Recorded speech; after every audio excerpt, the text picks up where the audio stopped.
And what I found rather, I mean, it would be funny if it weren't so awfully sad and serious, but, leading up to this budget, there was all this mention in the media, well, all the economic indicators are looking pretty rough right now, so this will give Morneau and the Liberals an excuse for a big spending budget.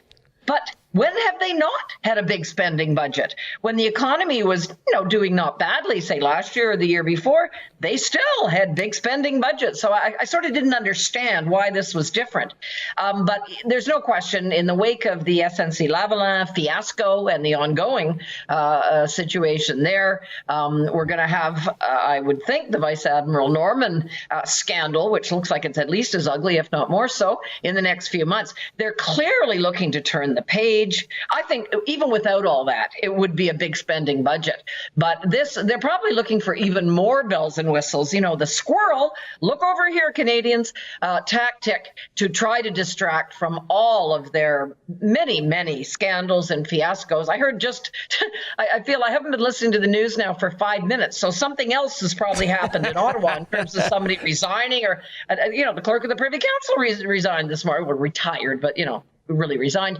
It is chaos in Ottawa right now with this government, and this budget is very scary because, of course, all governments try to bribe us with our own money, but this one in particular has developed a real talent for it, and it's not a talent any Canadians should really be appreciating. I agree, Catherine. And to go back to something you said about some of the grim economic indicators that have been reported very recently, for example, Bank of Canada reporting that GDP has slowed to a near stall, and that in December, Canada recorded its widest trade deficit in its history, and also predictions that the dollar might fall to 62 cents US or even below. That would be a record as well. What do you make of this? And, let me ask you this, Catherine, given those kind of grim indicators, if you were in Bill Morneau's seat, what would you be doing as opposed to what we can expect is going to happen, which is almost a game show-like atmosphere in terms of giveaways? Yeah, well, I certainly wouldn't be introducing the rumored new pharmacare, yes, which is a massively costly program. We'll have to see how it's structured, but it doesn't matter. It's massively costly no matter what. I think that a real difference would have been if I were in those shoes that apparently are resold this year, not brand new ones. I would not have behaved like he behaved in the previous budgets, because really the time for sensible, I won't say restraint, but sensible spending control was then.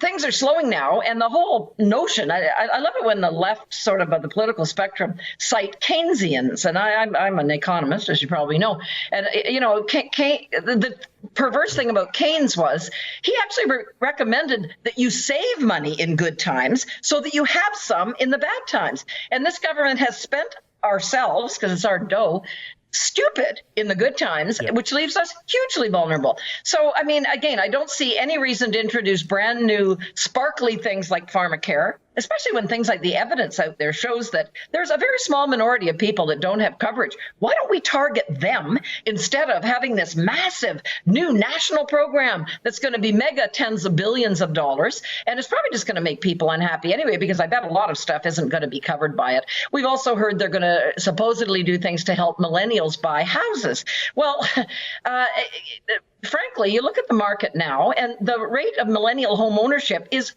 quite high, thank you very much. Doesn't mean there aren't some people that would like to buy a house that can't right now.